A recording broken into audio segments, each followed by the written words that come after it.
Donc, on va continuer pour ceux qui n'étaient pas là. C'est bien. Et pour ceux qui n'étaient pas là, on continue notre série, troisième partie de la série. La première, c'était, vous vous rappelez, la prière efficace, comment prier efficacement. La deuxième, c'était, vous vous rappelez, on est né de nouveau. On a un corps, mais entre les deux, il y a l'âme. Et l'âme, elle ne laisse pas faire à notre esprit ce qu'on devrait faire. Donc, on a parlé la dernière fois de ce qui nous attache dans l'âme. Ça s'appelle les liens d'âme. Mais on va continuer aujourd'hui. Quels sont les liens qui nous empêchent d'arriver. Donc, on va continuer avec le thème, on a fait, comme disait Liliana, de la rééducation, justement. Parce qu'on pense qu'on est né de nouveau, tout va bien, mais non, malheureusement, c'est pas comme ça. C'est une lutte jusqu'à la fin. Et donc, on avait parlé à la fois des liens d'âme, donc en fait des problèmes d'âme. Donc, vous vous rappelez, l'âme, c'était trois parties: les pensées, les émotions, les décisions. Donc, les trois endroits où il y a des neurones, en fait. Donc, pour la pensée hébraïque, c'est ça. Le cerveau, c'est les pensées. Ça, c'est les émotions et la volonté. Les émotions et la volonté, c'est au même endroit. Oui. Et après, finalement, quand tout ça, ça va bien, on peut prendre des décisions, on va avoir le self-control, le mio proprio, en espagnol. Et donc, comme il disait tout à l'heure, c'est intéressant de dire ça, parce que souvent on n'y pense pas, mais les quatre choses principales qui sont censées caractériser les chrétiens, ceux qui croient en tout cas en Jésus-Christ, c'est la bénédiction, faire les bonnes œuvres quand tu es préparé d'avance, avoir la victoire et porter de bons fruits. Donc tout ça on devrait le faire en permanence. Ce qu'elle disait tout à l'heure, c'est qu'on a une autorité, Dieu nous a délégué une autorité, on va en voir d'ailleurs, mais on a aussi une responsabilité.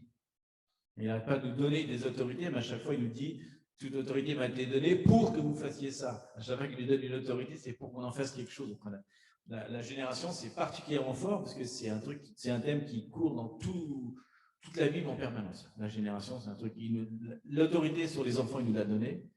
Et on a la responsabilité des enfants. On ne peut pas avoir une autorité sans responsabilité. D'ailleurs, si on arrête des responsables de ces enfants, ils vont nous quitter cette autorité. On va voir que les enfants vont faire n'importe quoi, ils vont aller de leur côté parce qu'on n'aura pas fait. Vous vous rappelez qu'il dit que l'amour, c'est reprendre ses enfants. Donc, tous les proverbes parlent sans arrêt ça. Si on ne reprend pas ses enfants, ils sont une honte de notre. Il dit ça, c'est fort. C'est ce qu'il dit, c'est vraiment très très fort. Et on va voir que tout ça, aussi bien pour nous en tant qu'adultes qu'en tant qu'enfants, on l'avait dit à la fin, c'est quelque chose qui se passe à l'enfance. Les liens d'âme, les chaînes qu'on a dans notre âme, ils commencent à l'enfance avec tout ce qu'on va recevoir comme peur, comme éducation, comme truc. Donc, il y a une espèce de muraille qui se fait, une muraille de protection, mais aussi une muraille qui empêche de rentrer les bonnes choses et dans laquelle la pensée, la volonté et les décisions sont mal faites. Donc, on l'a dit tout à l'heure, on va parler d'une rééducation de l'âme. C'est bien le thème parce qu'on entend souvent parler de rééducation du corps. Tu sais, tu as bien l'accident, tu vas voir le kinésithérapeute. Très peu, le kinésithérapeute. Et là, c'est pareil, il faut hésiter très peu aussi. Et comment est-ce qu'on peut rééduquer notre âme? C'est ce point-là, parce que souvent, on confond, on l'avait déjà parlé d'ailleurs, des choses qui s'appellent la personnalité et le tempérament. On va rappeler que le tempérament, c'est quelque chose qui est génétique, quelque chose qu'on hérite, on a tous un tempérament différent, et ça, en général, ça ne se change pas. Et la personnalité, c'est tout le reste qui vient se greffer par-dessus. Donc, on voit qu'on peut rééduquer, la dernière fois, on a parlé même la dernière fois, même scientifiquement, comment génétiquement, on peut rééduquer des choses qu'on a reçues de nos parents, etc. Donc, il y a déjà des preuves. Et c'est pour ça qu'on disait tout à l'heure, en fait, tout commence avec une pensée. En fait, dans la vie, tout commence avec une pensée. Quand tu veux faire une invention, tu regardes n'importe quelle invention du monde, des inventions géniales, des fois, tu te dis, waouh. Toi, par exemple, imaginons Disney. Il a commencé par l'idée d'une petite souris qui chante. Imagine. Ou en ce moment, tous les Marvel, le mec, il a dit, tiens, j'ai fait un super-héros. C'est quoi l'histoire d'un super-héros? Tu imagines ce que ça peut donner? Quand il a inventé l'électricité, imagine. Aujourd'hui, on ne peut même pas penser sans électricité, on ne peut rien faire. Mais t'imagines comment penser à une force? À la limite, mais une force, comment c'est une force? Comment la personne a pu penser à une force, ensuite avoir l'idée, tiens, on pourrait peut-être la mettre dans une bouteille, la distribuer, en faire quelque chose. Donc, il a fallu commencer par une pensée. Et c'est exactement pareil avec nos actions, parce qu'on a dit l'action, finalement, c'est le résultat de ce qu'on pense et de ce qu'on ressent en même temps. On voit que ça, c'est jamais indissociable. Parce que nous, on a un mot pour cœur qui est cardiaque, c'est le muscle. Mais pour les Hébreux, non, le cœur en tant que lèvre, ça veut dire la pensée et l'émotion. C'est-à-dire qu'ils ne font pas de différence entre la pensée et l'émotion. L'intellect, c'est autre chose. Donc, on voit que toute pensée, on a dit tout commencer par une pensée, donc n'importe quelle émotion commence par une pensée. Alors voilà, on avait enseigné ça, d'ailleurs c'est très classique. À chaque fois qu'on dit un mot, chaque mot qu'on exprime, c'est en fonction du contexte où on l'a reçu. La façon la première fois qu'on a entendu le mot amour, par exemple, selon la personne qui nous l'a dit, ça peut avoir un contexte très différent. Il y a quelqu'un qui dit l'amour, il pense à son père, et l'autre, s'il pense à l'amour de son père, il dit oh là là, c'est terrible. C'est quelqu'un qui me battait, qui était horrible avec moi. Donc, à chaque fois qu'il dit le mot amour, il interprète tout différemment. Donc, chaque fois qu'il dit quelque chose, il voit amour, il dit ça, je ne peux pas le recevoir. Donc, oui, il faut rééduquer donc, nos pensées, mais du coup, il faut rééduquer nos émotions en même temps. Et on voit que quand les pensées et l'émotion, ça fait une action particulière. Et plus on fait des actions, à la fin, ça devient une habitude. Donc, ce qu'on partage la dernière fois, quelles sont les phrases, comment est-ce qu'on peut reconnaître, parce qu'on l'a dit, on n'est pas stable, mais on n'est pas efficace, du coup, avec nos pensées. On parle pour les chrétiens. On n'est pas stable ni efficace. Parce que quelles sont les choses qu'on répète sans arrêt? Alors, et qui sont, on l'avait dit, qui viennent d'une normalité dans nos vies, alors qu'elles sont anormales, parce que la normalité de notre système de croyance est basée sur la Bible. Ce que dit la Bible est vrai et bon. On ne peut pas se dévier de ça. Donc, quand on dit, par exemple, si on dit sans arrêt, on donne des exemples, parce qu'on va répéter, ou par exemple, les gens disent oh non, de toute façon, moi, je n'ai pas de mémoire, je ne me rappelle jamais. Oh, je suis toujours le dernier, de toute façon, je ne suis pas capable de ça. On l'a tellement entendu qu'on a fini par le décréter, on l'a dans notre tête, et en fait, en plus, comme on le dit, on rappelle la puissance de la parole qui fait qu'on renforce notre système de croyance. Il faut 21 jours pour défaire une seule pensée comme ça. Même, on ne peut pas dire que. Mais c'est contraire à la parole de Dieu. Tu dis la parole de Dieu, je peux tout en Dieu qui fortifie, je ferai des prouesses, je suis. C'est tout à fait contraire, ou des choses. Moi, de toute façon, je suis solitaire, je n'aime pas les gens. Dieu a dit qu'il fallait être avec les gens, c'est carrément dedans, il dit qu'il faut aller avec ses frères, etc. Ou quelqu'un qui dit moi, de toute façon, j'ai peur des animaux. Or, on a été créés pour être avec les animaux, pour dominer sur eux. Donc, à partir du moment où il y a une phobie, on doit se dire attends, qu'est-ce qui se passe? Où est-ce que c'est rentré? Comment je peux retourner à ce truc-là? Il ne peut pas dominer sur moi, quand même. Comment je dis ça parce que moi, j'ai eu un problème avec les araignées. Comment une petite araignée toute petite, qui en plus c'est inoffensive, ça ne fait même pas de mal, on n'en a pas des milliards. Comment, le seul fait de le voir, on a une peur terrible, on a des sueurs froides et on s'enfuit carrément. Quand on apprend après à voir, à dire d'où c'est venu, et puis après s'intéresser à l'animal, dire c'est un animal super, enfin, toi, la peur disparaît. Donc on peut vraiment rééduquer quelque chose et on peut être complètement. Après ça devient. On domine là-dessus. Donc oui, n'importe quelle petite pensée comme ça, t'imagines. Nous, on a dit, on a fait un exercice, vous avez peut-être vu sur le main, d'essayer d'écrire toutes les choses qu'on répète sans arrêt. Alors des fois, on ne se rend pas compte, c'est un truc, c'est souvent les conjoints qui s'en rendent compte. Ils disent tu dis sans arrêt ça. Mais, j'ai vrai, je dis sans arrêt ça. Et quand tu réfléchis, tu dis, est-ce que ça, c'est conforme à la parole de Dieu? Non, c'est pas conforme. Donc c'est une émotion, on pourrait dire toxique. C'est comme ça que ça s'appelle. Donc c'est important. Donc, il y a une chose intéressante, si on se rappelle déjà que c'est commencé avec une pensée, qui est devenue une émotion, en plus une action et une habitude, il faut donc revenir, quelles sont mes mauvaises habitudes, sont mes mauvaises actions, mes mauvaises émotions, mes mauvaises pensées. Donc il faut rééduquer, c'est pour ça qu'il dit, vous vous rappelez qu'il dit renouveler, que vos pensées soient renouvelées, et il dit métamorphose. Il dit métamorphose, c'est-à-dire changement de forme. Donc il y a deux, on en connaît deux des métamorphoses, c'est le tétard qui devient une grenouille, ou la larve, l'œuf qui devient une larve, qui devient ensuite un papillon. Et quand on s'imagine ça, on dit comment on peut métamorphoser nos émotions, comment on peut les faire changer de forme, c'est-à-dire que c'est pour ça que la parole nous dit qu'il y a renouveler notre oui, exactement. Et aussi, du coup, renouveler nos pensées. Dans la pensée, c'est-à-dire renouveler nos émotions aussi. Et il dit sans arrêt transformer notre joie, notre tristesse en joie. Il y a plein de trucs qui parlent de renouveler les émotions, en fait. Parce que eux, dans leur pensée, quand ils renouvelent les pensées, ils ne pensent pas à notre intellect, en fait. On pense tous pas, métamorphose mon intellect de mes pensées. Ce n'est pas un truc mathématique qu'on veut renouveler. On dit 1 plus 1 égale 3, c'est bon. Maintenant, tu sais que ça plus 1 égale 3. Ça, c'est pas la pensée. Ça n'a rien à voir, c'est l'intelligence. C'est encore autre chose.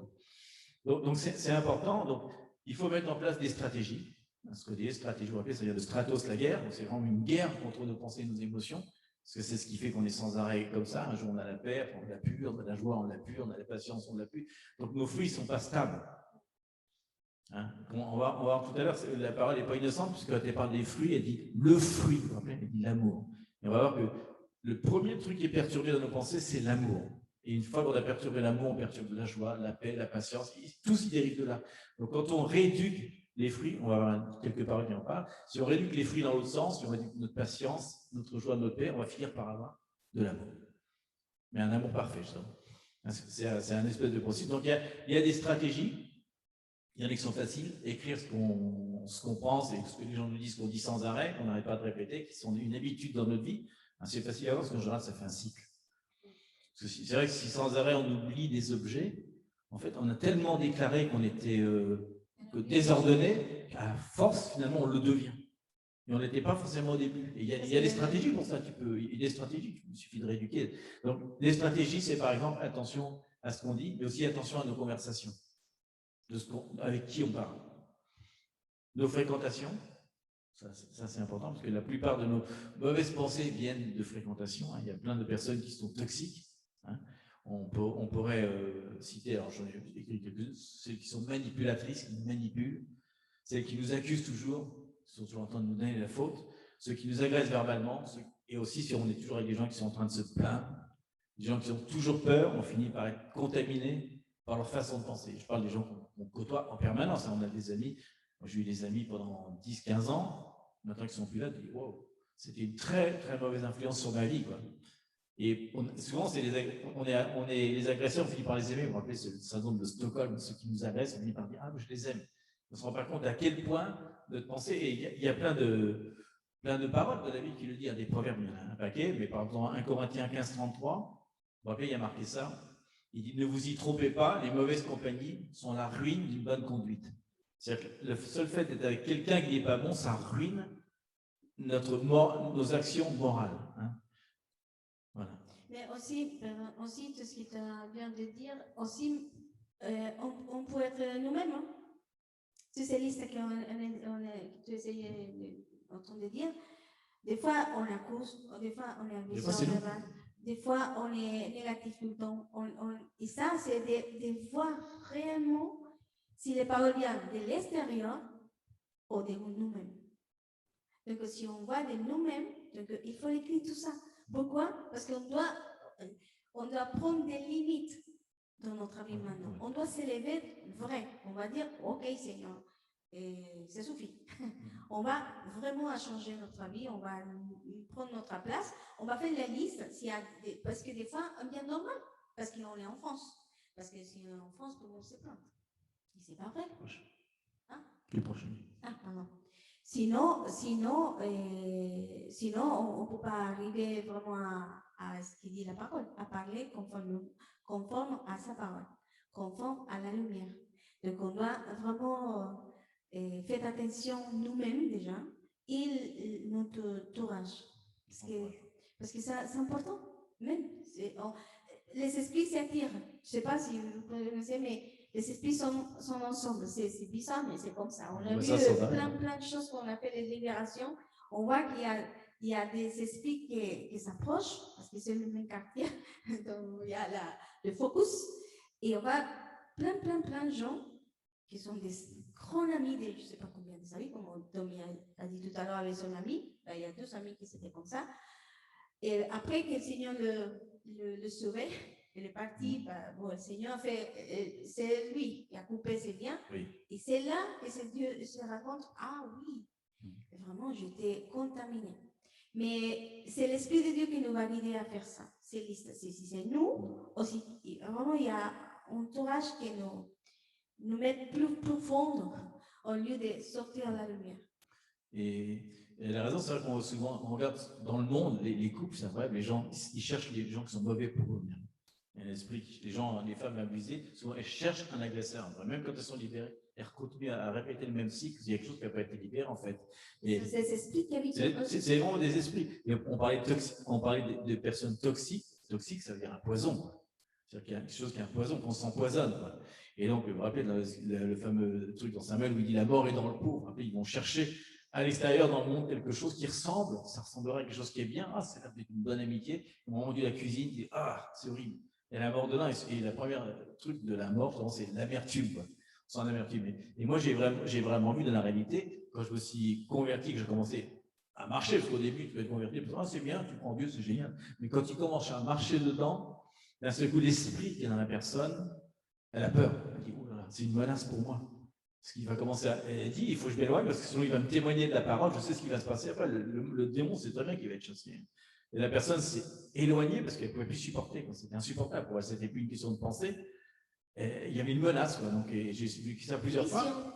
Ouais, là, il y a quelque chose dans l'esprit d'autre qui commence à s'activer. Il dit non, je dois m'en aller parce que sinon, je sais ce qui va se passer. Il n'est pas fou, bon, c'est très bien la réalité. Hein.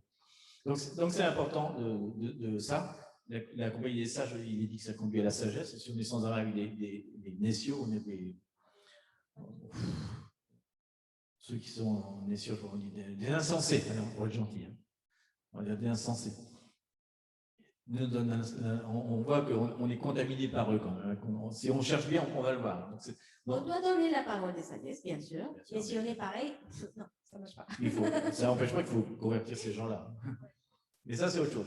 Et donc, comme on avait dit la dernière fois en introduction, justement, c'est qu'il dit qu'il y a 4 semences qui sont semées, dont les 3 sont perdues, mais la 4e est semée dans le bon terrain, mais il dit qu'on donne à 30%, 60%, 100%, alors que la parole dit qu'on doit donner à 100%. Donc, le problème, c'est pourquoi est-ce qu'il y en a qui donnent qu'à 30%? Ils devraient donner 100%. Donc, ça veut dire qu'on occupe 30% du terrain qui est semé, tout le reste, c'est occupé, et on sait qu'il n'y a pas de place libre. Il est dit, si on laisse 70% de libre, c'est 70% d'ennemis. Hein, il n'y a pas de problème, il prend la place. Donc, il faut conquérir cette place. Donc, c'est important de surveiller. Alors, on aime bien ces thèmes-là, on dit, sa maison, je suis son temple, comme on disait tout à l'heure. Son jardin, c'est autre chose. Hein, c'est la maison et le jardin, c'est ce qui est autour de nous. Donc, sans arrêt, il faut surveiller sans arrêt les mauvaises herbes. Les mauvaises herbes, c'est souvent des petites herbes, hein, on sait bien dans notre jardin. Ça commence par un petit truc, et après ça prend tout le jardin, et après on peut même. Ça décore tellement le jardin qu'on dit oh, c'est beau, je vais en faire une mauvaise herbe, je vais le décorer, ça va faire une mauvaise herbe, mais qui est jolie, quoi. Mais parce qu'on a ça dans le jardin, une fois il dit oh, c'est pas beau, mais je vais le tailler. On dit mais non, c'est des mauvaises herbes. Donc il en a fait un joli arbre, mais un arbre de mauvaise herbe. C'est terrible. Quoi. Donc il faut chercher dans les mauvaises habitudes, les mauvaises paroles. Et la chose plus importante, c'est les mauvaises réactions émotionnelles. Parce que les émotions, c'est intéressant, mais souvent, on voit que les émotions se sont faites des réactions à quelque chose. Donc, pourquoi est-ce que je suis toujours en train de me plaindre? Pourquoi est-ce que je suis toujours offensé quand la personne dit cette personne-là, quoi. Cette personne-là dit quelque chose, n'importe quel. On a une réaction particulière à quelque chose parce que ça nous rappelle quelque chose qu'on a. C'est une blessure émotionnelle qu'on a eue il y a très, très, très longtemps. Et je vais juste sauter un petit peu là-dessus, un peu plus bas. Voilà, il dit un truc intéressant, je le cite maintenant, parce que je parlais de garder, c'est dans Deutéronome 4.9. Dans Deutéronome 4.9, il a marqué seulement, prends garde à toi et veille attentivement sur ton âme tous les jours de ta vie. C'est impressionnant hein, qu'il dit ça. Et alors, en fait, c'est le même mot. Hein, quand il dit prends garde ou veille, c'est exactement le même mot. C'est un des mots les plus répétés dans la Bible, 490 fois dans l'Ancien Testament. Et c'est un des ordres qu'il a donné à Genèse, dans Genèse, à l'homme. Il dit qu'il doit marcher sur la terre, dominer sur les choses, avoir la domination. Et la deuxième partie qu'il dit dans Genèse 3, il faut garder son jardin. Il faut mettre des limites à son jardin, des barrières, et en même temps l'entretenir. Il dit les deux à la fois. Donc c'est Shama, moi je ne m'en rappelle plus, mais c'est que ça ressemble, là, ça rime. Hein. Donc le mot Shama, c'est vraiment ça. Il dit prends garde à toi, c'est-à-dire à ton être intérieur, et veille sur ton âme, sur ton lèvre, ton cœur. Quoi. Donc tes émotions et tes pensées tous les jours de ta vie. Donc il insiste là-dessus. Il faut vraiment le garder. C'est comme si on gardait un jardin. On doit mettre des barrières, mais ce n'est pas des barrières pour ne pas laisser rentrer les gens. Hein. C'est des barrières de protection. Hein. Il y a des portes, on peut ouvrir les portes de ses pensées, de ses émotions. Mais c'est important d'avoir une barrière. Donc il y a même un proverbe qui dit aussi il est comme les pensées de son âme, dans Proverbe 23.7. On est comme les pensées de son âme. Quoi. De ce qu'on est, finalement, ce qu'on est, c'est ce qu'on fait. C'est ce qu'on fait. Parce que ce qu'on pense, ça se traduit toujours par des actions, en fait. C'est pour ça qu'on a un corps, on a des actions, mais les actions, elles sont dépendantes de nos émotions, de nos pensées, elles sont séparées du fait d'être né de nouveau, ce qui est très, très différent. Donc, tu veux parler de quelques liens d'âme?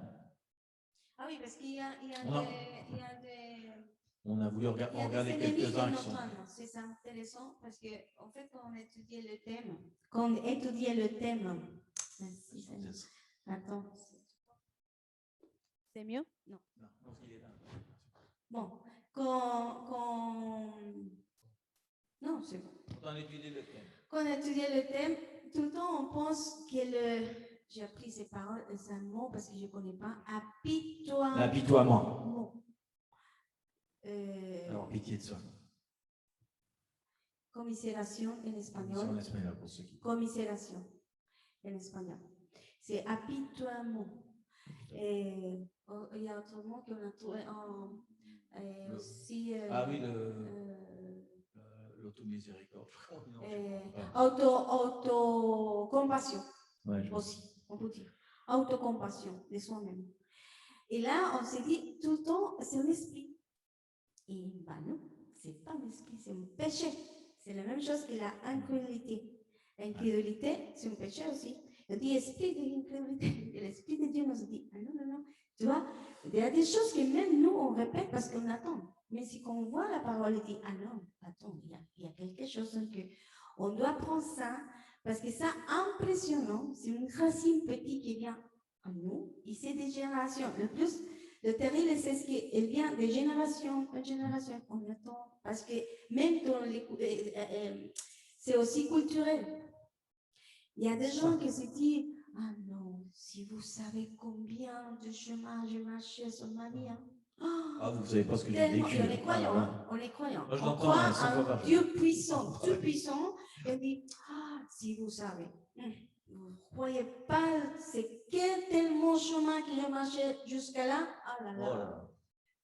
Et on commence comme ça, et c'est des petites phrases qu'on utilise tout le temps, mais ce sont des petites semences qui commencent à vraiment je dis, comme une bactérie. C'est plus que se plaindre des choses, c'est se plaindre de soi-même, de sa vie, quoi. Et aussi de tous les temps, même de l'ambiance, tout, mais on ne croit pas, bien aussi pour sommer, c'est comme une bactérie qui commence à prendre la place dans notre âme. On le croit, parce que oui, on est victime de quelqu'un, ou d'un endroit, ou de l'ambiance, ou du pays, il y a la liste. Mais là, c'est le péché. Pourquoi? Parce que là, amène à l'incrédulité. Et la foi, commence à descendre. Même si on croit en Dieu, on dit, oui, vous savez, des attaques que j'ai reçues tout le temps, c'est énorme, vraiment. Comme Dieu est puissant, mais jusqu'à un certain niveau. Quoi. Voilà. Ouais. Vraiment, Dieu peut tout, jusqu'à un certain niveau. Quoi. Oui, ça dépend des J'ai entendu ça hier. Et là, nous empêche d'avancer, de grandir et de prendre notre but de vie. Ça, c'est la trampe. Un piège. Un piège que l'ennemi met sur nous tout le temps. Mais c'est quotidien. Donc, on l'attend tous les jours. C'est normal pour nous, mais ce n'est pas normal. On ne peut pas laisser vraiment installer dans notre âme. Et même pas dans notre façon de parler. Et c'est difficile parce qu'on reçoit tout le temps. Et en plus, aussi, elle vient parce qu'on est orphelin. Donc, quand on est orphelin, on a besoin de quelqu'un, que quelqu'un s'occupe de nous, que quelqu'un nous dit qu'il nous aime, que quelqu'un dit, je suis important pour ces personnes, donc je dois faire quelque chose pour un petit peu victime, afin que la personne qui nous regarde dit, oui, la pauvre, elle est mal, on va laisser attention avec elle. Mais il y a une grade, toujours. On ne peut pas dire que non, oui, bien sûr, mais il y a une grade. Il y a un degré de compassion par rapport aux autres. Il y a la compassion, parce que c'est de l'esprit, c'est Dieu, il y a la compassion, mais il y a une compassion qui c'est extrême. Ça veut dire, c'est pour ça qu'il faut faire attention. Vraiment, cet exercice, on doit le faire consciemment, que l'Esprit de Dieu nous aide. Parce que des fois, il y a une compassion pour les autres aussi, mais même à tel point de ces compassions qu'on doit faire le travail de Dieu. Donc, il y a l'extrême des choses que même, Seigneur, tu ne peux pas faire ça, je l'aide, non? Et c'est une compassion qui n'est pas de Dieu non plus. Il y a une compassion de corps, une compassion d'aider à quelqu'un, mais pas une compassion d'avoir une charge ou un poids en nous, de telle façon que même pas on ne peut pas vivre à cause de ces extrêmes de compassion. Et là, c'est pas vrai parce que la parole dit, donne-moi tout le charge, le fardeau, et prends le mien qui est légère. ça veut dire Jésus. Donc là, il faut faire attention, toujours il y a un équilibre. Mais comme c'est l'habitude, donc la parole dit, on doit avoir compassion des uns des autres, mais l'ennemi essaye de mettre loin, donc on prend la place de Dieu. On peut donner un exemple, parce que sinon c'est pas un peu... Deux exemples, un dans la vie réelle et puis un de ce que se fait Jésus. Par exemple, quand Jésus va voir le paralytique, qui est depuis 30 ans auprès de la piscine, il marche dessus à chaque fois qu'il va aller dans l'eau, parce qu'il y a un ange. Déjà, il faut savoir que c'est un endroit de péché, cet endroit-là, c'est un endroit de sorcellerie, hein, où il va rentrer. Parce que c'est des sorciers qui disaient que l'eau bougeait, donc c'est un truc que tu es complètement condamné par les... Pour y aller, il fallait déjà être quelque chose. Et quand Jésus vient là-dedans, dans l'endroit de péché, sauver la personne, parce que Dieu a dit de faire ça, il lui dit, est-ce que tu veux être sauvé? Vous avez vu que la personne ne dit pas qu'elle va être sauvée. Elle dit, ah non, mais ça fait 30 ans qu'ici, tout le monde me marche dessus. Elle dit, tu vas être sauvé. Oui, mais tu sais pas ce que tu vas être sauvé. C'est pas la question que je t'ai posée. Et il ne peut pas le sauver parce qu'à ce moment, il renonce à cet apitoiement. Ok, ça fait 30 ans que tu es là, mais en fait, quelque part, il l'a bien cherché, parce qu'il ne peut pas être ici. Et donc, il va le sauver malgré lui, mais il va sans arrêt se plaindre, s'apitoyer sur son sort. Il dit, ok, tu vas te sauver. Et à un moment où il dit, ok, alors lève-toi et marche. Et arrête de te plaindre. Il va au contraire témoigner aux gens. Quoi. Donc là, on voit que Jésus, il a une super compassion, mais à un moment, il dit, attends, quand les gens se plaignent sans arrêt, nous, c'est notre réponse. Une fois, ça va. Au bout, tu dis, au lieu de pleurer avec lui, alors tu vas faire quoi? Pour changer ta situation, les gens sont il n'est pas gentil, il n'a pas de compassion. D'un seul coup, tu les mets en face d'eux, on va dire, ok, mais tu vas faire quoi sur ton problème? Tu vas pleurer, tu vas te lever, quoi.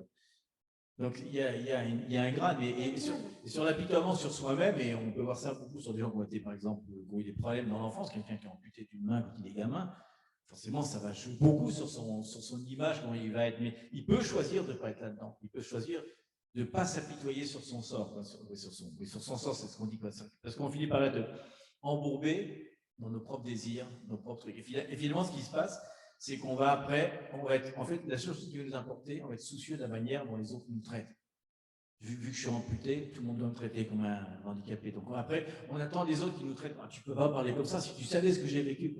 C'est cool, on a une image de lui qui est complètement faussée, et puis l'image de Dieu, où on attend des autres qui fassent quelque chose pour nous. Quoi. On finit par. Donc qu'est-ce qu'on fait? On est ce qu'on disait tout à l'heure, on est chargé d'amertume puis d'ingratitude. Donc c'est complètement contraire à la parole de Dieu. On se pense qu'il y a des centaines de trucs où Dieu dit, par exemple dans Jacques, il dit quelqu'un parmi vous est dans la souffrance, qu'il prie et qu'il adore. Il ne dit pas qu'il se lamente, il dit qu'il prie, qu'il adore. Et si tu es dans la joie, tu chantes. Mais il dit quand tu es dans les problèmes, ne te plains pas. Alors Job c'est le spécialiste. Il y a 50 citations où il se plaint sans arrêt et Dieu n'arrête pas de le reprendre, etc. Il dit waouh, qu'est-ce que tu as à te plaindre, etc. Donc c'est vraiment un truc, c'est quelque chose, c'est vraiment un vrai péché pour Dieu parce qu'on a tout et pour des fois un détail insignifiant, on considère qu'on n'a plus rien. On a tout perdu. Donc les gens, parce que la plainte la plus fréquente, bien sûr, c'est son enfance. Mais enfin, sur 100 personnes, combien de personnes ont vécu une enfance heureuse? Enfin, au sens où on peut l'entendre. Tout le monde a eu des problèmes. Il y a ceux qui sont relevés. Et ceux qui ont fait abstraction de ça, et ceux qui vont rester dedans, qui vont se complaindre dedans, parce qu'on l'a dit, c'est un esprit. C'est un esprit. Oui, c'est un esprit, mais ça finit par devenir un péché. Quoi. Si, parce qu'on déclare sans arrêt, comme on va le répéter sans arrêt, en plus, comme on le dit sans arrêt, les gens vont nous considérer comme ça, du coup, on va être considéré comme quelqu'un d'inférieur. Et c'est terrible, parce qu'on va amener avec nous des gens qui vont vouloir sans arrêt nous plaindre, sans arrêt vouloir nous conforter, sans jamais essayer de nous faire sortir de notre situation. Quoi. Mais c'est important de savoir ça. Pourquoi? C'est parce qu'on soit, comment dire, oh, la parole c'est un peu, on peut dire, ah, c'est pas gentil. Non, parce qu'on doit déclarer ce que Dieu dit. Alors, si je suis né de nouveau, je dois prendre sa naissance nouvelle. Ça veut dire que le sang de Jésus est suffisant pour me sauver, déjà, mais réparer, si on peut dire, mon âme. Si mon âme est vraiment divisée, Dieu va essayer de mettre chaque pièce vraiment et rassembler et guérir. Mais c'est ce qu'une fois on a parlé de ça, je peux dire la parole est vraie, mais je ne la vois pas. Je ne la prends pas pour moi. On avait dit, c'est comme une bouée de sauvetage. On te l'envoie, mais tu es libre de la prendre ou pas. Voilà. Donc, on doit la prendre comme telle. Ça veut dire que Dieu dit, la première, le ministère de Jésus, vraiment, c'est la réconciliation. Donc, je dois me réconcilier avec mon Père céleste. mon âme même aussi doit réconcilier. S'il y a des mauvaises choses derrière, il faut prier pour ça, couper les liens. Mais aussi, Dieu nous va réparer, Dieu va nous reconstruire de la façon comment c'était au début. Ça veut dire les desseins parfaits de Dieu, de notre vie. On doit pardonner, parce que c'est la première clé, on doit pardonner et libérer les gens afin que nous puissions vraiment être libres avec lui, d'être reconstruire, parce qu'on ne peut pas, parce que je connais des gens vraiment qui, je ne sais pas combien, 30 ans, 35 ans, des années qui marchent avec Dieu, et toujours se rappellent de toutes les souffrances de sa vie. Donc, alors on dit, est-ce que vraiment vous savez est né de nouveau? C'est ça la question. Parce que je prends vraiment la vraie naissance de Dieu. Donc ça veut dire qu'elle vient en moi, il commence à dire, mais je suis d'accord. C'est ça, le truc, c'est que je sois d'accord à être guéri. Ça veut dire que je dis, ok Seigneur, je sais, je me donne à toi. Je te demande pardon parce que vraiment je suis comme ça, mais Seigneur, aide-moi. Et moi, petit à petit, et puis à mesure, on va voir la guérison dans notre vie, dans notre âme et aussi notre corps même. C'est important ce qu'il dit, parce qu'on dit sans arrêt né de nouveau, rappelez que c'est né d'en haut, d'ailleurs, enfin, on est né de nouveau aussi, c'est dit un peu plus tard. Et quand on est né de nouveau, l'image, c'est un bébé qui naît. Un bébé, il ne va pas se rappeler de son passé. Il est nouveau, il ne parle pas de son passé. Donc les gens, quand ils parlent de leur conversion, en fait, ils vont nous parler pendant 50 minutes de leur passé, d'où ils viennent, etc., tout ce qui s'est passé avant. C'était mon cas avant, d'ailleurs. Ils vont parler très peu, finalement, quand Dieu les a sauvés. C'est comme si c'était plus important le passé. Et pourtant, on ne doit pas se passer, parce que si on se rappelle sans arrêt du passé, en fait, ça donne une influence sur notre présent. Maintenant où on vit, parce qu'on vit avec notre passé, donc on est en train de regarder dans le miroir sans arrêt, on ne regarde pas devant dans la voiture, dans l'accident. Et en même temps, ça joue aussi, on l'a vu la dernière fois dans les pensées, il y a trois choses. Il y a la mémoire, qui est le passé, il y a le présent, ce qu'on pense maintenant, mais il y a aussi notre futur, ce qu'on imagine qu'on va projeter. Et dans l'imagination, on imagine quelque chose par rapport à notre passé, parce qu'on pense que le passé détermine encore notre futur. Donc on a des projets très différents dans le futur, parce qu'on pense que ça va faire ça. Je ne sais pas, du style on a été blessé par un père, on pense que si on va être papa, alors on va blesser nos enfants. Alors, déjà on change, il dit bien, le Seigneur dit, attachez votre imagination. Il dit, comment dire, oui c'est ça, il dit attachez votre imagination, c'est important. Et donc le passé, c'est plus important de savoir qui on est aujourd'hui et où on va, de savoir d'où on vient. Parce que si on n'arrête pas de le remuer, vous vous rappelez dans Ésaïe 43, il dit, ne pensez plus aux événements passés, ne considérez plus ce qui est ancien, je vais faire une chose nouvelle maintenant, et sur le point d'arriver, il parle aussi du futur. Il y a quelque chose qui se passe là-dedans. Et alors, on avait prévu, j'aime bien ce passage-là, on avait un petit peu oublié, par rapport à l'excès de compassion, etc. Une phrase qu'on peut déclarer, c'est dans Jérémie 20, 11, si vous n'avez jamais lu, c'est très intéressant. Jérémie 20, 11, il est marqué « L'Éternel est avec moi comme un héros puissant ». C'est notre super-héros, c'est le Marvel. C'est pourquoi mes persécuteurs chancellent et n'auront pas le dessus, ils seront remplis de confusion pour ne pas avoir réussi. Ce sera une honte éternelle pour eux qui ne s'oubliera pas. Imagine, Jérémie déclare ça. Quoi. On va déclarer ça sur notre vie, c'est fort ça. Donc, ce qu'on disait tout à l'heure, par rapport on va y venir rapidement peut-être quand même, parce que c'est important, on a parlé d'esprit d'orphelin, etc. Les émotions, on a dit que ça commençait à l'enfance, et la base, c'est pour ça que la base de tous les fruits, c'est l'amour, hein, c'est ce qu'il dit. C'est une perturbation de l'amour, déjà, vous vous rappelez. Donc, tout amour qu'on reçoit de nos parents ou de nos amis ou de n'importe qui n'est pas conforme à ce que dit 1 Corinthiens 13, qui est la normalité, c'est un amour anormal. Mais il y a d'autres choses qu'il ne faut pas oublier. À un moment qu'il parle, 1 Corinthiens 13, il dit tous les trucs, l'amour, etc., tout ce qui est contraire à ça. L'amour qu'on reçoit d'un père qui n'est pas comme ça, c'est en gros, le plus fréquent, c'est un amour manipulateur. Si tu ne fais pas ça, je ne t'aime plus. C'est conditionnel. Conditionnel, l'amour est inconditionnel, on sait, c'est l'amour de notre père, comme il est dit. Hein. Et donc, je pense que combien de nous ont eu des parents comme ça? Je pense que c'est presque tous. Presque tous. Peut-être si on est dans un milieu chrétien qui est un peu avancé, peut-être ça n'existe pas, mais je pense que dans le monde, parce que comme en fait, ce qui se passe, c'est que la société elle-même est manipulatrice. Elle veut nous récompenser. Si tu te vaccines, tu as un pass et tu rentres au restaurant. Voilà. Mais c'est un exemple, mais c'est vraiment ça. Si tu fais ça, alors tu as le droit. Si tu payes tes impôts, alors tu as le droit à ça. il y a toujours une condition manipulatrice. Pour être aimé, il faut toujours faire quelque chose, quoi. Si tu ne fais pas un cadeau à quelqu'un, tu dis est-ce qu'il va vraiment m'aimer? On a cette espèce de relation parce qu'on a reçu ça. Donc, l'amour d'un père, justement, il ne doit pas être si tu fais ça. Mais par contre, il y a quand même important, l'amour est relié avec la discipline. Et ce n'est pas le châtiment, ça n'a rien à voir, c'est la discipline. Parce que vous vous rappelez ce qu'on a dit sur Chamar, sur les barrières. Si on ne met pas une barrière à un enfant, il va faire. Il suffit de penser, il voit un feu, il ne sait pas que ça brûle, il met sa main dedans. Si tu ne vas pas enseigner ça, c'est toi qui es responsable, ce n'est pas lui. Tu ne peux pas le savoir. Mais au moment où tu le retiens d'aller se brûler, il va dire ah non, tu es en train de me châtier. Non. Très différent, tu es en train de le discipliner. Donc c'est important parce que quand tu amènes des enfants chez quelqu'un et que le gamin il casse tous les trucs, il n'a pas de discipline, il n'a pas appris que les choses sont personnelles, etc. C'est pas un châtiment. Au contraire, hein, il va y avoir une récompense par rapport à ça, c'est une promesse de Dieu d'ailleurs. Donc c'est conforme à la parole de Dieu. Donc la différence de l'amour, c'est la haine. On ne peut pas tellement avoir. On peut pas, le non-amour ou le peu d'amour qu'on a, ça devient de la haine. On finit par détester ses parents, non pas ne pas les aimer, on finit par les détester, on ne veut plus les voir, etc. Combien de fois on voit ça? Et souvent, ce qui est marrant, c'est que quelques années après, ce qu'ils vont nous reprocher, ça veut dire pourquoi tu ne m'as pas discipliné? Oui, la facture vient. La facture vient après, ils vont dire oui, mais si tu m'avais dit ça, moi je ne l'aurais pas fait avec mes enfants, j'aurais su. Pourquoi tu ne me dis pas maintenant? Pourquoi tu ne m'as pas dit que c'était dangereux, que ce n'était pas bien? Pourquoi tu ne m'as pas dit que. Ouais, c'est fort, hein? Donc ça veut dire. Mais voilà, en tout cas, voilà la première émotion toxique qu'on va recevoir, c'est cet amour conditionnel, etc., où il doit faire quelque chose pour. Donc finalement, on voit, ça peut être justement, on va voir des gens, même s'ils deviennent chrétiens, ils vont aller à l'église forcés, quoi.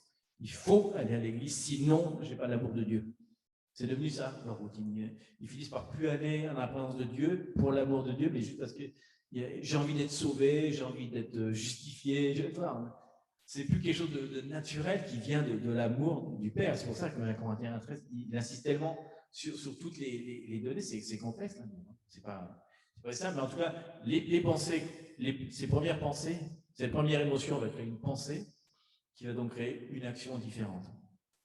Il y a un Timothée, j'aime bien ces deux Timothée, pardon, j'aime bien ces mots parce que c'est. Timothée 1,7, oui. 1,7. Il dit car ce n'est pas un esprit de timidité que Dieu nous a donné, mais un esprit de force, dynamis, hein, d'amour agapé et de sagesse, qui est sophronismo en français. C'est une sagesse dans laquelle on contrôle ses émotions et ses actions. C'est un mot particulier de sagesse. Self-control. C'est le fruit de l'esprit. Ah, les fruits de l'esprit. Et les trois, c'est important que vous pouvez regarder les trois mots parce que c'est force, amour et sagesse. Et vous avez vu qu'il ne dit pas, c'est pas un esprit de timidité que Dieu va nous. Il ne dit pas que ça va nous changer, il nous a déjà été donné. Oui, on a déjà reçu un esprit de force, d'amour et de sagesse. Hein, c'est comme tout, c'est comme la victoire à la croix, elle est déjà déclarée, ils ont déjà perdu, mais il faut rentrer dedans. Donc on a déjà la victoire sur toutes nos émotions, nos pensées, on est déjà renouvelé. Hein, notre esprit, comme il dit, notre esprit est bien disposé pour le faire, mais pour que ça arrive dans notre corps, il faut que ça passe à travers tout un filtre de pensées, d'émotions, et à la fin, ça y est, je peux enfin rentrer dans l'action. Alors, on va voir un autre. Oui, vas-y. Parce que c'est important de dire qu'on est en train de dire que c'est amour manipulateur et c'est amour conditionnel. Parce qu'on pourra voir nous-mêmes, on se sent comme ça, avec chez nous, je ne sais pas. Mais est-ce que nous, on est dans ces amours? Ça veut dire qu'on parle de ces façons comme ça, chacun de nous. Là, c'est pour regarder, parce qu'on peut voir toutes ces listes et on commence à penser ah oui, mon frère, ma soeur, c'est comme ça. Mais non, nous-mêmes, on va regarder cet exercice nous-mêmes. Est-ce que moi, je suis comme ça? Est-ce que mon amour est conditionnel? Est-ce que chaque fois que je vais dire quelque chose, je dis à mes enfants, ah oui, tu fais ça? Si tu fais bien tes devoirs, on va sortir je sais pas, au jardin. Non, oui. On sort au jardin parce qu'on va sortir pour se promener, c'est tout. Des passages, mais il n'y a pas de conditions. Les conditions, ce sera plutôt pour lui signer à garder parce que tu dois travailler quelques minutes parce que tu vas être un grand ingénieur, je ne sais pas quoi. Mais c'est différent, les changements, vous voyez? Donc, il faut regarder nous-mêmes si on est sa bouche manipulateur, si on est sa amour comme ça, il y a aussi un besoin des amours, que les gens nous donnent des amours de la même façon. Ah, si elle ne me donne pas des cadeaux, ça veut dire qu'elle ne m'aime pas. Si elle ne me dit pas qu'elle m'aime, ça veut dire qu'elle ne m'aime pas. Il y a une condition. Non, c'est naturel. Je parle de l'amour, hein, de l'amour et même de la manipulation et le contrôle. Toutes ces listes, même qu'on a parlé tout à l'heure, comment s'appelle le mot Réputement. C'était un des liens. Si, il y a plusieurs, mais on dit que les choses importantes parce qu'elles dépendent de notre vie quotidienne. Donc, on doit vraiment voir nous-mêmes et faire la liste. Et après que vous commencez à faire la liste, je fais ça. C'est important de l'écrire. Et c'est important d'écrire. Parce qu'après, on vient avec la prière, avec ces listes. Il dit, Seigneur, montre-moi dans la parole où tu dis ça. Évidemment, on ne va pas trouver que c'est comme ça, c'est conforme à ça. Donc, on va écrire qu'est-ce que Dieu dit de ces choses que je fais. Après que je découvre la parole contraire à ce que je fais, à ce que je fasse. Non, ce que je fais. Ce que je fais, oui, je pensais conjuration. À ce que je fais. Donc, après, je me positionne, je prends la place de ces paroles claires. C'est pas parler positivement, je vais faire. Non, je commence à marcher sur ces paroles. Et chaque fois qu'il revient ces façons de parler de mes attitudes. La pensée et l'émotion viennent en même temps, généralement. Oui, il vient souvent parce qu'on va voir combien de fois il fait réviser tous les jours parce que c'est important. On doit sortir de là, parce que nous, on a fait ce travail parce qu'on dit que ce n'est pas possible, on commence à parler de la même façon. Non, il faut vraiment parler comme notre vraie nationalité. Donc après, on va faire la liste, on continue, et on va faire attention, on va surveiller notre âme, notre façon de parler et d'être. Donc à la fin de la journée, on fait une petite révision de la journée. Alors aujourd'hui, rappelez-vous, est-ce qu'on a parlé sur la prière, comment est-ce qu'on prie? C'est conforme à la volonté. Donc, je accepte la volonté de Dieu. La volonté de Dieu dit que je aime sans condition. L'amour est, comme on parle en Corinthiens 13, ça c'est l'amour. Sans condition. On pardonne tous les jours. Tous les jours, on doit pardonner. Même si c'est injuste. Pourquoi je dis tout ça?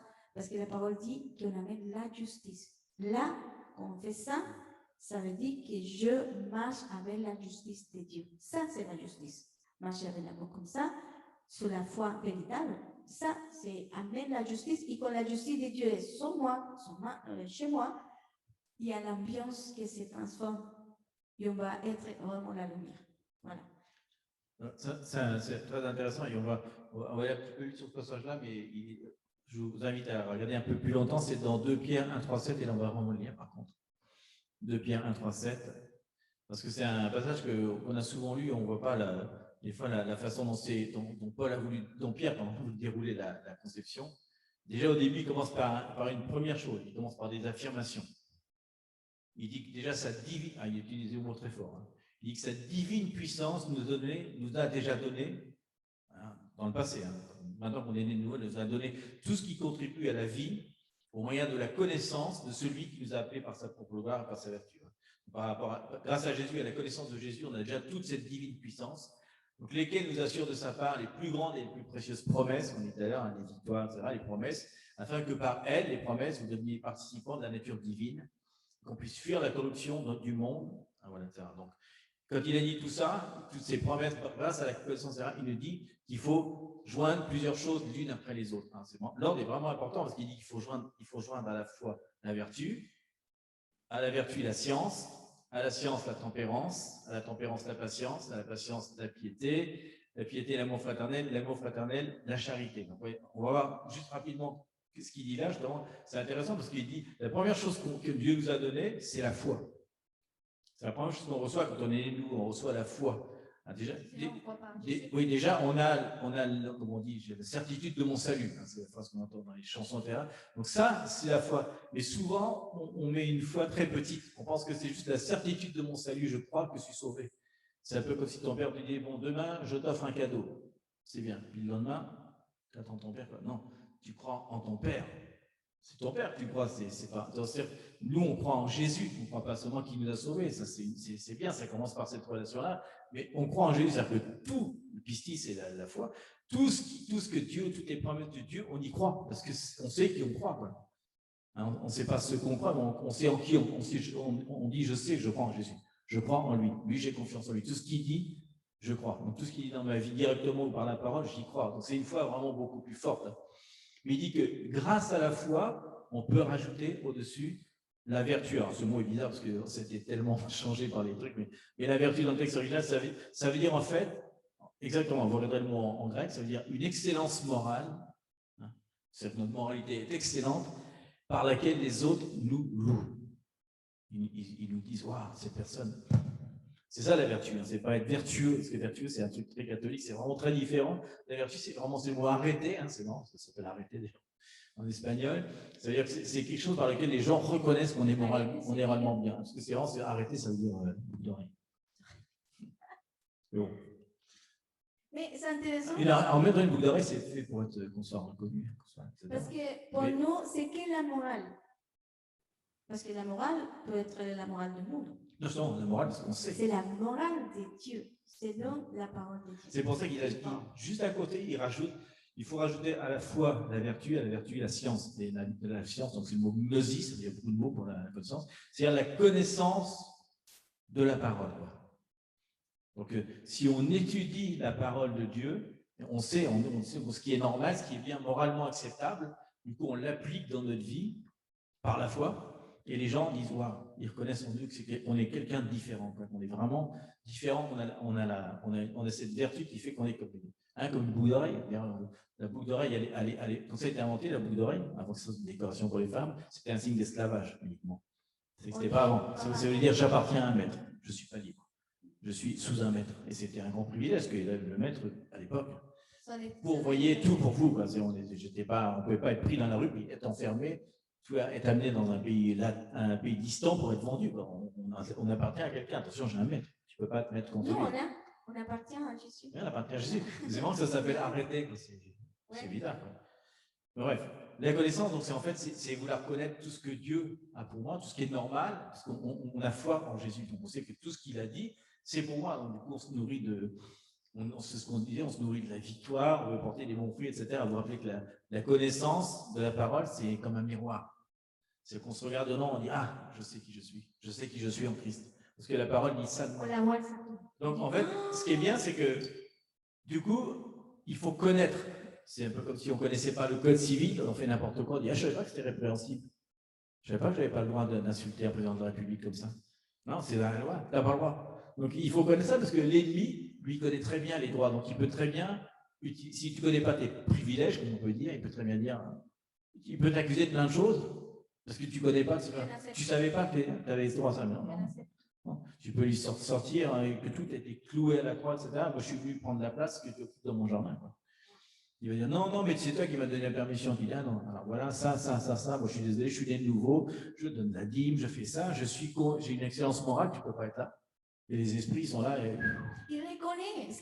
Mais ils connaissent l'autorité. Oui, c'est important. Ils reconnaissent l'autorité. Ils voient qui on est spirituellement. Ils disent, oh là là. Parce que des fois, on voit l'ennemi plus grand que Dieu. Et on dit, on n'est pas l'autorité. Non, parce qu'on le dit. Mais on le sent dans notre esprit. Je ne sais pas comment vous dire. Mais des fois, je vois comme ça. Et je dis, non, mais attends. Et vraiment, tous les esprits sont... Ils sont sur le pied. Voilà. C'est marqué. C'est marqué, et c'est Jésus qui a exposé tout, et c'est la victoire de Jésus. Je appartient à qui? À Jésus. C'est lui qui doit partir. C'est comme chez nous, toujours, pour vous aider, rappelez-vous toujours votre maison. Si quelqu'un va entrer à votre maison, je vais dire non, ce n'est pas invité. Hein. Si c'est quelqu'un que vous ne connaissez pas, elle va venir à voler ta maison. Oui, c'est ma maison. Et c'est ma maison, sors de là. Et t'as quoi? Et toi? T'as un acte notarial? Non, firmé, signé. C'est tous les jours. Tu as la clé, tu es vrai que c'est ta maison. Tu as une preuve que c'est à toi la maison. Quelqu'un peut demander, elle n'est pas toi, donc tu ne l'as pas acheté. J'ai une preuve, j'ai été acheté à tel prix, etc. C'est ce qu'il dit que légalement, il a tout mis sur la croix. Non, je parle de quelqu'un de la rue qui vient et entre et dit, et si la porte est ouverte, La porte est ouverte, elle vient, entre, et qu'est-ce qui se passe? Elle va entrer, elle va ouvrir la porte intérieure, elle va prendre quelque chose de le frigo. Non, on va dire non, sors de là, parce que c'est ma maison. Donc, avec les esprits, c'est pareil. Si je connaissais la parole, si je connais la parole, si je sais que c'est qui je suis, c'est qui mon papa, c'est ce qu'il a fait à la croix, je dois prendre des limites. Et c'est pas méchant, et c'est pas, je parle des gens normalement, des personnes, je parle maintenant des personnes. Il y a des endroits, spirituellement, on met la barrière.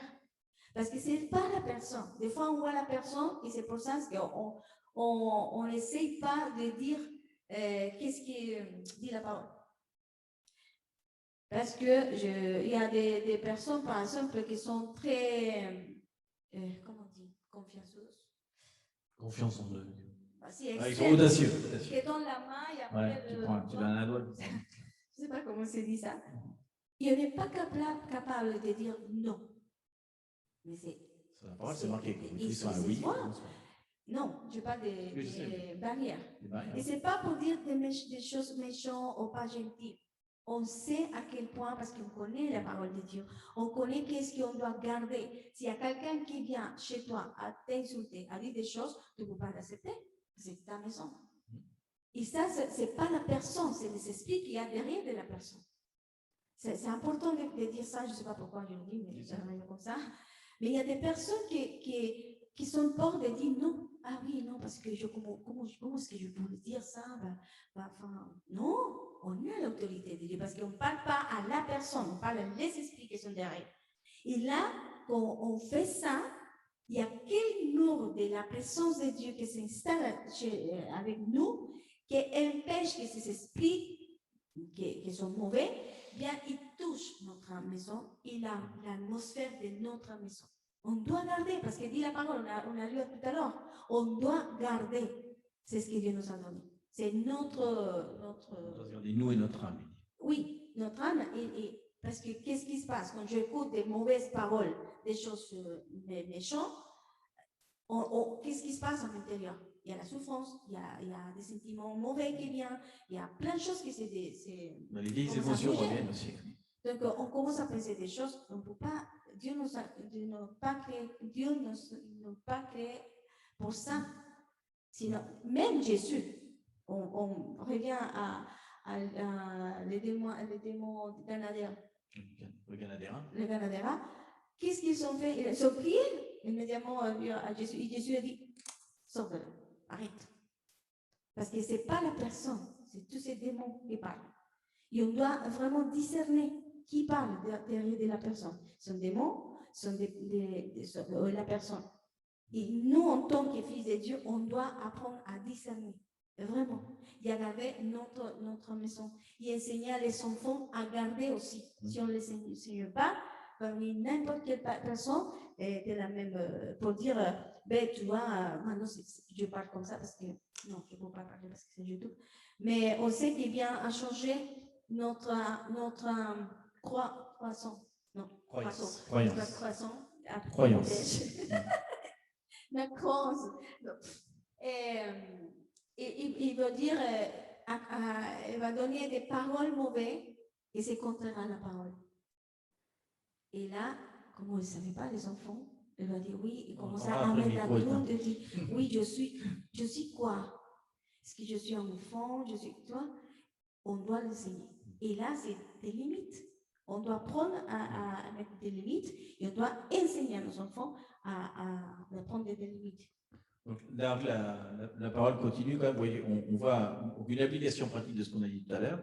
Il dit que quand les trois sont unis, et bon, ça va en se déroulant, hein, il dit que quand la foi associée à la vertu, hein, donc ce que Dieu produit en moi, en fait, et ensuite, grâce à la connaissance, il dit que la quatrième chose qui arrive, c'est la tempérance, qui veut dire aussi encore le contrôle de soi-même. Nos actions peuvent être en accord avec la parole de Dieu. Il faut déjà avoir la foi.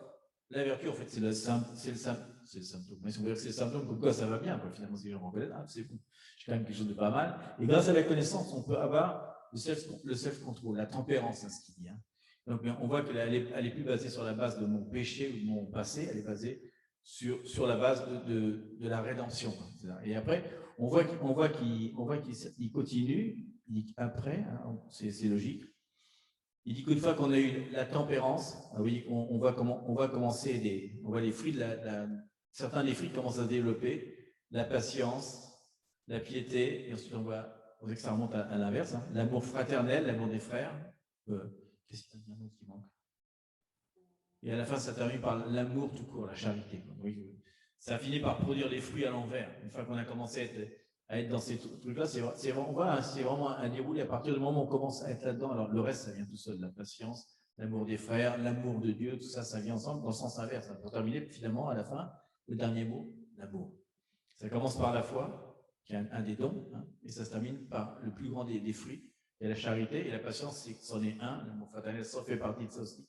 Donc, on guérit en fait à l'envers. Donc, oui, c'est très important. Donc, c'est vraiment très, très important la connaissance. Donc, c'est important. J'ai terminé là-dessus. Parce que je ne sais pas si on va parler de la délivrance, peut-être un autre enseignement, encore une fois. Ce n'est pas la délivrance spécifique, mais bon, pour couper les liens. Oui, ensuite, on peut parler des 3 étapes. Il y a 3 étapes. Déjà, vous savez faire l'exercice la semaine dernière, c'est la parole, tout ça, les répétitifs, les phrases répétitives. Ça n'a rien à dire que des fois arrivent des paroles. Non, c'est de combien de fois je fais, oui, des choses. Mais combien de fois je répète la même chose et maintenant je suis convaincue de cette parole. Des attitudes, des façons d'être avec ce qu'on a appris aujourd'hui. Mais comment, après ces listes, qu'on voit la parole, qu'on voit ça, c'est que les processus à venir. Alors déjà, on va dire quand même un truc important dans cette libération, il faut reconnaître. Parce que le premier pas, c'est de reconnaître. Si on ne reconnaît pas qu'on est dans le tort, ça ne marche pas. Donc, c'est ce qu'on parle de l'humiliation. Oui, je vais juste citer les 2 paroles, les 3 paroles clés aussi, mais ce n'est pas la peine de noter. Dans le psaume 51, 19, il dit « Les sacrifices qui sont agréables à Dieu, c'est un esprit brisé. Et tu ne dédaignes pas, mon Dieu, un cœur brisé et contrit. » Dans le psaume 147, il dit « Il guérit ceux qui ont le cœur brisé, il pense leurs blessures. » Et on en avait déjà cité ça dans un autre enseignement, dans Hébreux 4, 12, parce que c'est très important. Il dit « Car la parole de Dieu est vivante, efficace, plus tranchante qu'une épée, à 2 tranchants, pénétrante, et c'est là qu'il dit jusqu'à partager l'âme et l'esprit. » Donc c'est vrai, la connaissance de la parole de Dieu, c'est ce qui va permettre justement de faire qu'il y ait plus cette séparation entre l'esprit et l'âme. D'ailleurs, il dit, elle juge les sentiments, vous voyez ce qu'il dit, et les pensées du cœur. Il ne parle pas des pensées, il redit à nouveau, il juge les pensées du cœur, elle juge les émotions. Donc la parole, si on lit la parole, elle est vivante et elle est efficace, elle peut séparer des choses qui sont dans ton âme, qui empêchent l'esprit d'agir, ce qui fait que du coup tes actions ne sont pas en rapport avec ton esprit. C'est ce que Paul dit sans arrêt, pourquoi est-ce que je ne fais pas ce que je pense? Il y a une loi en moi qui fait que... Ben oui, c'est ça. Lui, il ne connaissait pas ce truc-là à l'époque, mais c'est très important. Il n'avait pas la parole de Dieu, parce qu'il avait juste la connaissance. Nous, on a vraiment beaucoup plus que ce qu'il avait à l'époque, imagine. Donc, la libération des liens d'âme, on le fait rapidement. Il y a 3 étapes. On va se baser, mais lisez-le, on va se baser sur Ézéchiel 16.4. On va le faire. Ézéchiel 16.4, c'est un passage qu'on ne lit pas souvent, donc il est intéressant. Il parle au début d'Abraham, et il parle de la naissance. Il dit, à ta naissance, au jour où tu naquis, où tu es né, ton nombril ne fut point coupé, le cordon ombilical, tu ne fus point lavé dans l'eau pour être nettoyé, tu ne fus pas purifié avec du sel ni enveloppé de l'ange. Il parle d'une malédiction. Et le cordon ombilical, ça parle vraiment, ce qu'on dit tout à l'heure, ça parle de né de nouveau. À un moment où on est de nouveau, est-ce que ton cordon a vraiment été coupé? Parce que le cordon ombilical, vous vous rappelez, c'est un truc à 2 sens. Le bébé échange avec la mère échange avec le bébé. C'est ça, en fait, quand on a des liens d'âme, on échange avec des personnes. Il y a un échange spirituel qui se passe. Donc, il y a un moment, il y a une coupure. Et donc, la première étape, c'était couper. Oui, déjà, la reconnaissance, après couper. Donc, couper, ça veut dire... Les liens avec... Ça veut dire, ce qu'on a dit juste avant, c'est la repentance. C'est demander pardon à Dieu de s'être mis en accord avec l'ennemi, justement, avec l'ennemi, ce qui n'était pas normal, ce qui n'était pas, et de ne pas avoir porté le fruit nécessaire pour lui donner la gloire. C'est-à-dire qu'on a porté du 30%, on n'a pas porté le 100% qu'il voulait. Donc, c'est quelque part dire, c'est repentir de ce qu'on a dit, parce que si on ne coupe pas, et repentir, vous vous rappelez, c'est à haute voix, hein, ça veut dire je me repens à haute voix, et repentir, vous vous rappelez, ça veut dire aussi que c'est échoua, c'est-à-dire que non seulement on demande pardon à Dieu, mais on lui demande la force pour ne pas retourner là-dedans. C'est pas seulement un pardon, c'est un demi-tour et on ne regarde pas en arrière comme la statue de sel, vous vous rappelez, dans Sodome et Gomorrhe. C'est un exemple, il faut vraiment changer de direction, mais il y a un moment, on doit se repentir, dire pardon Seigneur, parce que je suis sûr qu'il nous l'a dit sans arrêt, que ce n'était pas bien. On a continué, on a insisté. Donc le cordon ombilical doit être coupé. Il faut avoir la repentance et voilà. Oui, vas-y. Après qu'on coupe ça, parce que c'est important justement, il y a des fois, naturel. On peut pas, on coupe ces liens des paroles, on accepte vraiment, on demande à Dieu pardon pour les paroles, d'accepter et être d'accord en contre la parole, mais aussi après qu'on coupe, ce qu'on dit de nous, on ne peut pas retourner derrière, on ne peut pas être préhistorique. Parce on commence après qu'on marche, on commence à rappeler les choses préhistoriques de notre vie. Ça veut dire qu'on vient encore toute la liste après qu'on marche, parce qu'il va venir. Hein. Pendant qu'on change de chemin, qu'est-ce qui s'est passé à la femme de l'autre? Elle a retourné parce qu'il manquait quelque chose derrière. Ah, ma maison. Donc on dit, et surtout c'est une phrase en espagnol qu'on dit pour les femmes. Des fois il y a des sons qui sont comme ça, mais pour les femmes, certainement, il dit bien toujours préhistorique, pour rappeler tout le temps l'histoire. On pardonne, on dit je pardonne, mais on commence à donner. Je te rappelle, là, je t'avais pardonné d'ailleurs. Mais tu te rappelles, la dernière fois, tu as fait la même chose, parce que blablabla, c'est ça, c'est très préhistorique. C'est rigolo, c'est marrant. Oui, c'est préhistorique. C'est comme si maintenant, aujourd'hui, on commence à parler de l'influence de dinosaures. Oui, quelque chose comme ça. Non, c'est bon, ils sont morts, ils sont enterrés. C'est passé du temps. Donc là, c'est vraiment coupé, il pardonnait, il s'est pardonné vraiment. On ne peut pas retourner à parler la même chose. Et on voit après, qu'après que le cordon ombilical est coupé, hein, on ne fait plus ça maintenant, mais c'est pas loin quand même. Hein. On va laver l'endroit où le cordon est c'est plus pareil, mais là, ils disent laver dans l'eau pour être nettoyé, et ensuite, ils faisaient même plus, ils purifiaient avec du sel. Et comment c'est purifié? Avec la parole. Mais bon, c'est intéressant de voir ça. On voit que la deuxième partie, après avoir demandé à la repentance et le pardon, c'est qu'il y a une action du Saint-Esprit qui va nous laver. Hein, parce que quelque part, c'est une blessure quand même. Tout ça, c'est venu par une blessure. Donc, c'est difficile. Il y a des choses auxquelles on renonce qui vont faire du mal. Ça va être difficile quand on coupe le cordon, ce n'est pas forcément très agréable. Il faut laisser l'Esprit Saint, avec sa parole, on rappelle la parole, c'est le sel, venir nous laver. Il y a une action de l'Esprit Saint. Il y a un temps. On ne peut pas dire que ça y est, je fais la repentance et j'ai changé ma vie. Non, il y a un moment où il va falloir se plonger dans l'Esprit Saint, etc. Vous voyez qu'il dit même à la fin qu'il va être purifié et enveloppé de l'ange. Il va falloir l'envelopper, le garder. Il va falloir le garder pendant un certain temps, enveloppé, justement pour ne pas revenir en arrière. Ce qu'on disait tout à l'heure, techniquement, il faut environ 3 semaines pour qu'une mauvaise habitude puisse revenir à environ 21 jours. Mais ça, c'est scientifique. Hein. Au bout de 21 jours, si tu as réussi à marcher 21 jours dans un truc, il y a une habitude qui va changer quand même. Il y a quelque chose. En fait, c'est une question de reprogrammation du cerveau. Quoi. Ce qu'on disait tout à l'heure, les fameuses parties d'ADN qui étaient parties peuvent revenir à leur place d'origine. Il faut juste leur laisser le temps. Donc, le fait de marcher dans la décision, donc, vous voyez, c'est intéressant parce qu'il y a une coupure, un lavage, un nettoyage, une purification. Hein. Si on y pense spirituellement, la façon dont ça se passe, on a souvent vécu ça, si on a eu déjà des libérations, c'est un peu ça.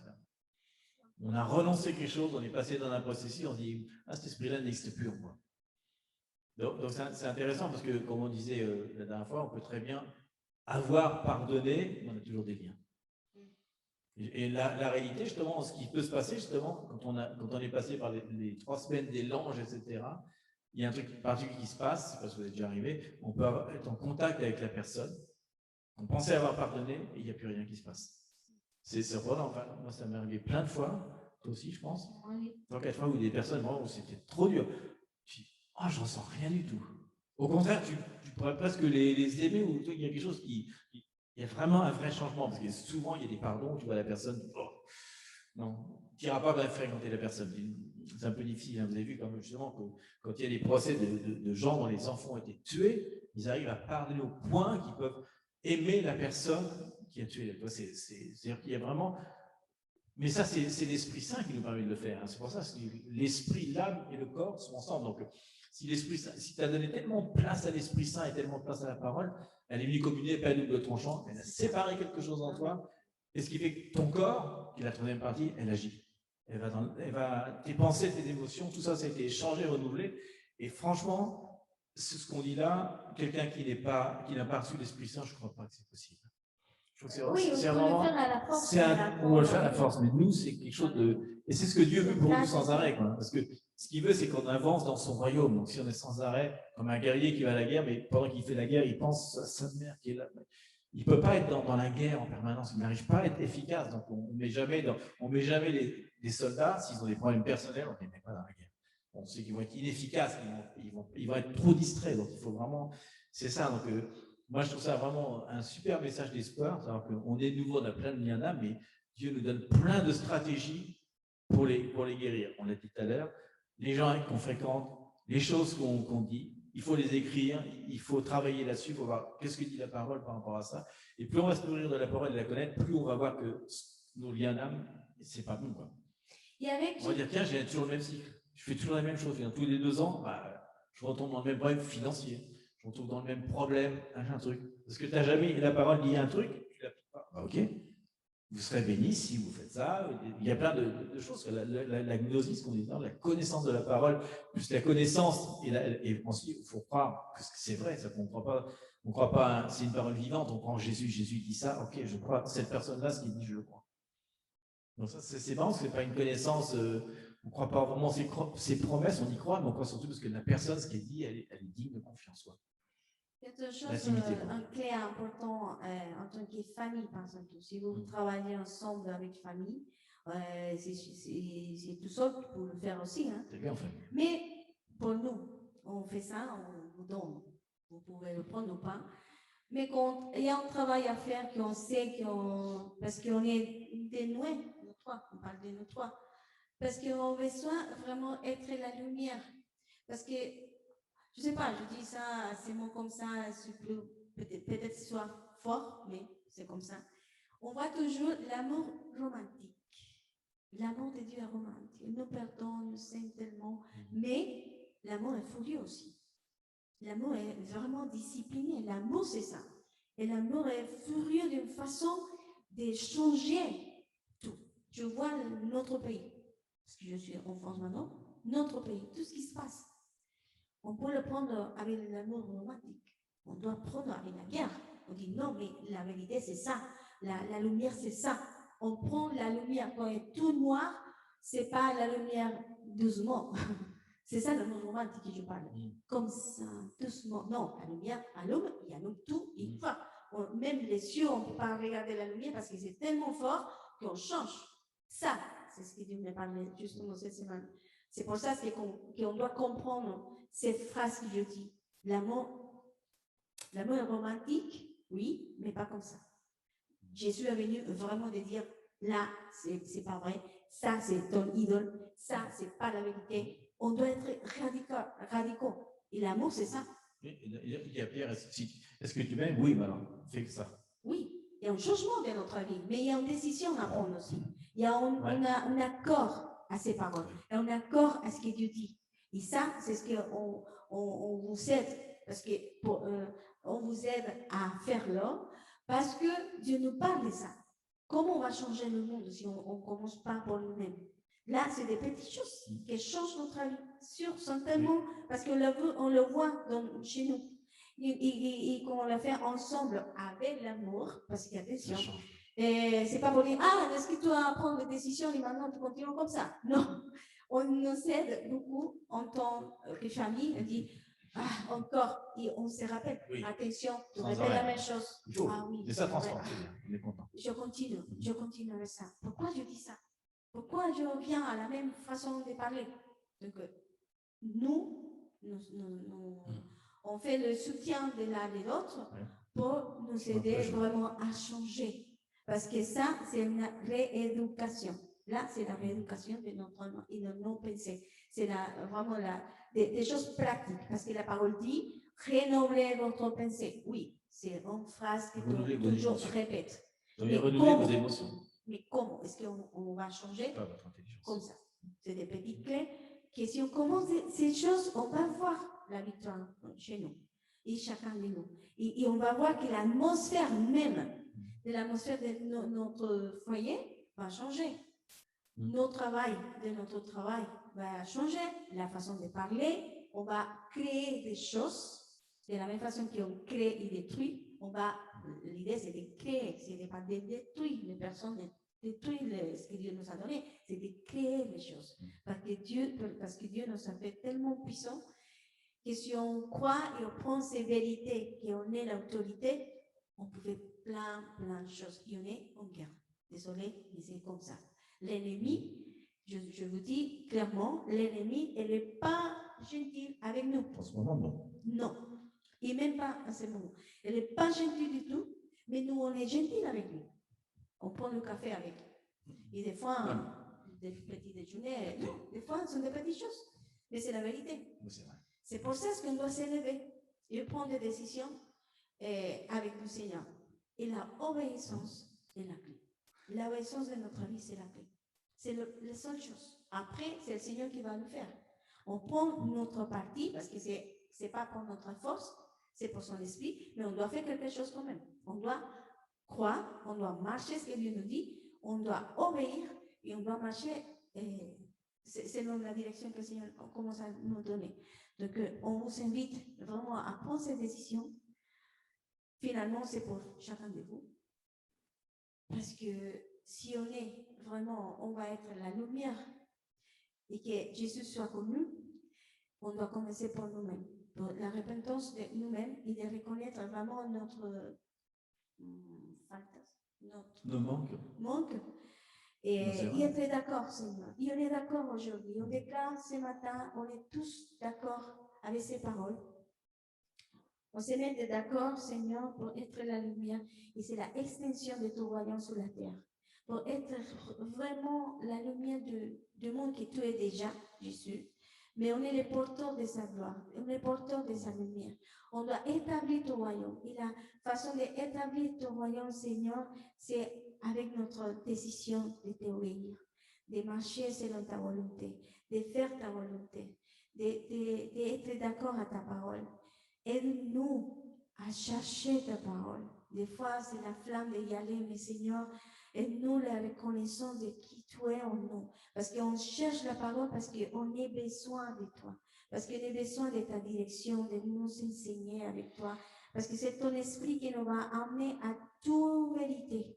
À toute vérité. C'est seulement toi, c'est pas un enseignement, c'est pas YouTube, c'est pas mon copain, c'est la personne, le pasteur plus loin de la terre. Non, Seigneur, c'est ton esprit qui nous va amener à ta parole et à travers de ton esprit qui nous amène à la vérité, on va voir la lumière qui brille devant de nous et va nous éclaircir nos yeux et notre façon d'être, Seigneur.